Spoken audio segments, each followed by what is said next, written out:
जितनी सरकारी नौकरियां आती हैं, सरकारी नौकरियों वालों के लिए रूल रेगुलेशन बनाने का जो काम है वो डीओपीटी करती है।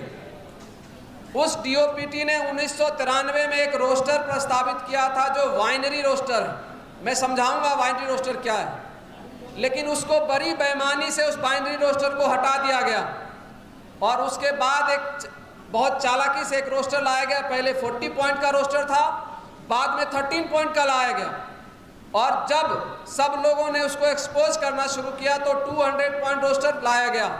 यहाँ पर बैठे हैं सूरज यादव जी, रतन लाल जी भी होंगे। 2018 में हमने बहुत जोर शोर से लड़ाई लड़ी थी, क्योंकि तब भी सुप्रीम कोर्ट ने एक इंटरवेंशन किया था। जो आज वर्गीकरण की बात चल रही है, सुप्रीम कोर्ट ने क्या किया था, जो 13 पॉइंट रोस्टर है उसको बदलकर, जो 200 पॉइंट रोस्टर लागू हुआ था उसको दोबारा बदलकर 13 पॉइंट करने का आदेश किया था। और उसके बाद 1 साल की लड़ाई लड़ी, भारत बंद किया गया। साल भर की लड़ाई के बाद दोबारा हम 200 पॉइंट रोस्टर वापस हुआ। पर आपकी जानकारी के लिए बता दूं, वो भी फेयर रोस्टर नहीं है, उसमें भी बेईमानी है। नेक्स्ट दिखाइएगा प्रवीण जी, आगे। ये मैं बहुत ज़्यादा डिटेल में नहीं जा रहा हूँ। अगर रोस्टर ठीक होगा तो हमें क्या क्या लाभ होगा। एक तो हमारा रिक्वायर्ड परसेंटेज पूरा होगा, प्रमोशन में जो हमारे लोग आगे बढ़ते हैं उनको जो फायदा होगा, उन सारे कामों के लिए इसकी जरूरत है। नेक्स्ट कर दीजिए। अब जरा इसको ध्यान से देखिएगा आप। ये बेईमानी का टूल है, जरा ध्यान से देखिए। आप जरा देखिए पहली सीट किसको जा रही है। 3 तरह के रोस्टर्स हमने प्रपोज किए, मतलब 2 तो भारत सरकार के हैं और एक थर्ड वन जो बाइनरी रोस्टर है वो हमारा प्रपोजल है कि क्या होना चाहिए। 13 पॉइंट रोस्टर में पहली सीट किसको जा रही है, अनरिजर्व को। दूसरी सीट किसको जा रही है, अनरिजर्व को। तीसरी अनरिजर्व को। और सेम रह रहा है 200 पॉइंट रोस्टर में।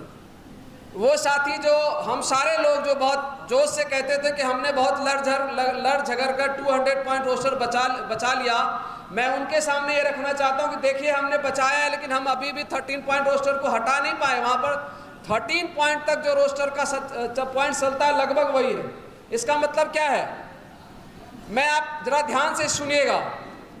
मैं एक मेंबर ऑफ पार्लियामेंट से मिलने गया था, उन्होंने एक सवाल किया कि अगर 2 सीट है, क्योंकि 50% सीटें रिजर्व है ना, भारत सरकार का संविधान ये कहता है कि भारत में 50% सीटें रिजर्व है, अब तो 60 हो गया ईडब्ल्यूएस आने के बाद। आप जरा देखिए तो 50% रिजर्व, इसका मतलब क्या है, 2 में 1 हमें मिलना चाहिए था ना, मिल रहा है क्या?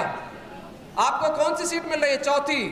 3 सीट ऊपर की कौन ले जा रहे हैं, इसका नुकसान पता है कहाँ हो रहा है, ये जो एक नया पॉइंट क्वाइंट किया गया है, सिंगल पोस्ट है जी, इसमें आपको रिजर्वेशन नहीं मिलेगा।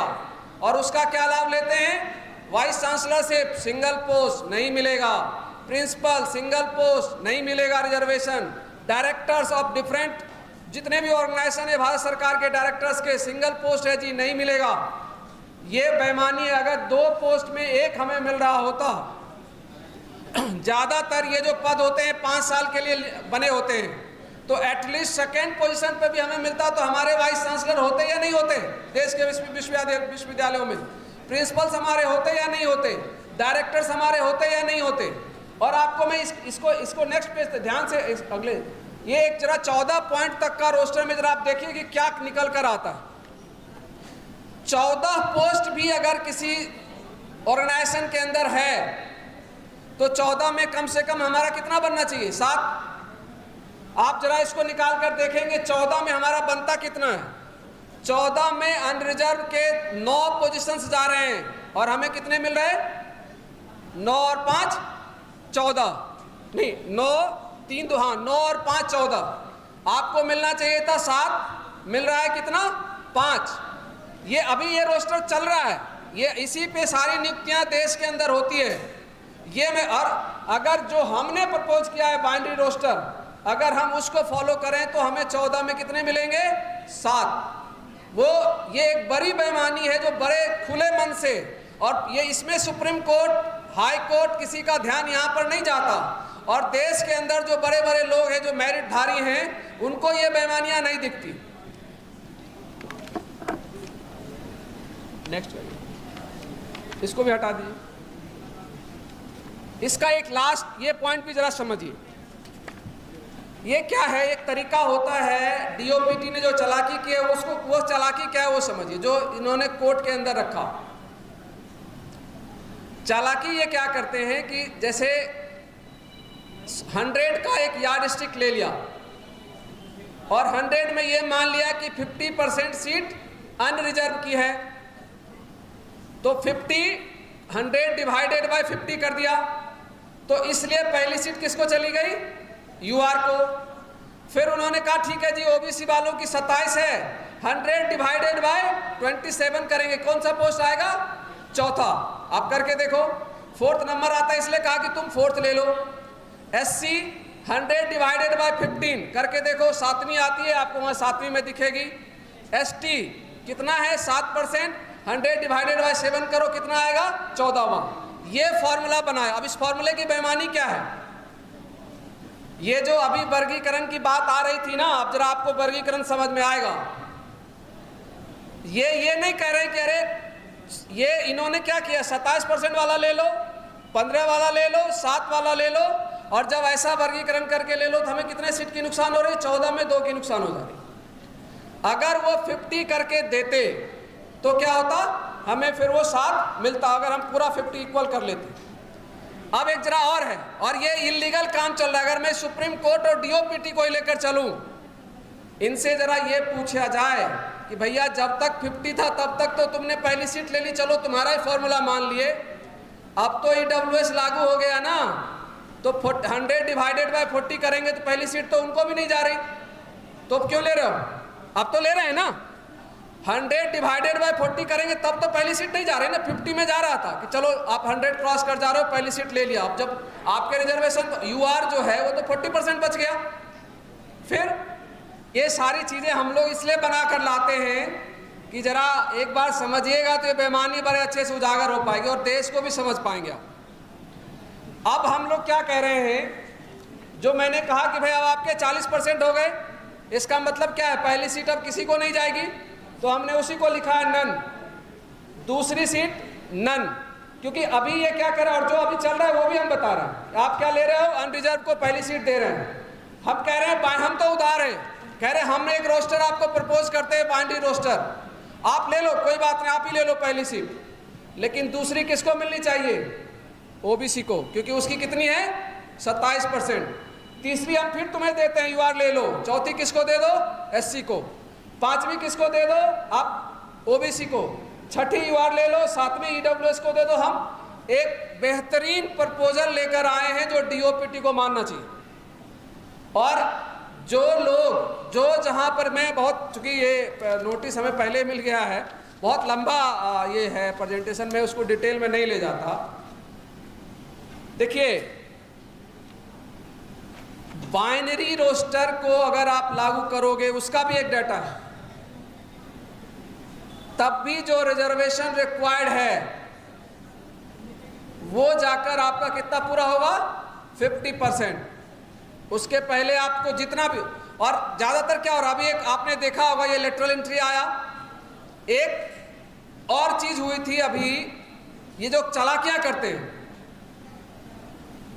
इंडियन एग्रीकल्चरल साइंटिस्ट की वैकेंसी आई है, सब लोगों ने ट्वीट किया है। अब बिहार के जो उप मुख्यमंत्री थे तेजस्वी जी ने भी उसको ट्वीट किया, बाद में अखिलेश जी ने भी ट्वीट किया, आप लोग देखना जाकर। 280 वैकेंसी आई सीनियर साइंटिस्ट की, ठीक है जी, और 86 आई प्रिंसिपल साइंटिस्ट की, ठीक है। और क्या किया, 280 तरह के साइंटिस्ट बना दिए। आप समझ रहे हो, सीनियर साइंटिस्ट इन फलाना डिपार्टमेंट, सीनियर साइंटिस्ट इन फलाना डिपार्टमेंट, सीनियर साइंटिस्ट इन फलाना डिपार्टमेंट।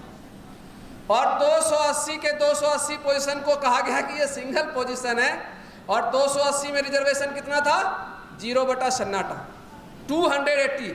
और बेईमानी करने भी नहीं आता, मेरिट धारियों को बेईमानी करने भी नहीं आता, क्योंकि जब टोटल लिख रहे हैं तो वहां पर लिख रहे हैं सीनियर साइंटिस्ट 280 पोजीशन। अरे भैया, जब तुम खुद ही कह रहे हो सीनियर साइंटिस्ट 280 पोजीशन है, तो हमारा आधा दोगे ना। प्रिंसिपल साइंटिस्ट आप फिर कह रहे हो प्रिंसिपल साइंटिस्ट 86 पोजीशंस, तो हमारा दोगे कि नहीं दोगे। तो प्रॉब्लम यही है कि अगर हमने इस रोस्टर के ऊपर काम करना, अभी इसकी चर्चा ही नहीं है। और मैं आपको बताऊं, दुर्भाग्यपूर्ण ये है अपने समाज के भी कुछ लोग जो डीओपीटी में बैठे रहे हैं, उनको जब हम ये प्रपोजल दिखाते हैं तो वो सुप्रीम कोर्ट का फलाना ढिकाना। सवाल ये है, मैं एक चीज़ बहुत बार बार कहता हूँ, इस देश में सामाजिक न्याय की लड़ाई अगर कहीं हारी गई है तो वो जगह पता है क्या है? मनुवादी न्यायालय। आपके पास संख्या है, आप लड़ते हो, आंदोलन कर लेते हो, सरकार को भी झुका लेते हो, हारते हो कहाँ जाकर? कोर्ट के अंदर। आप सोचिए, कोई ये सवाल नहीं पूछता जब ओबीसी का रिजर्वेशन लागू हुआ 1991 में, सरकार घोषणा करती है, सुप्रीम कोर्ट जब उस पर स्टे लगाता है 2 साल लगते हैं उसको लागू होने में, जबकि वो क्या था?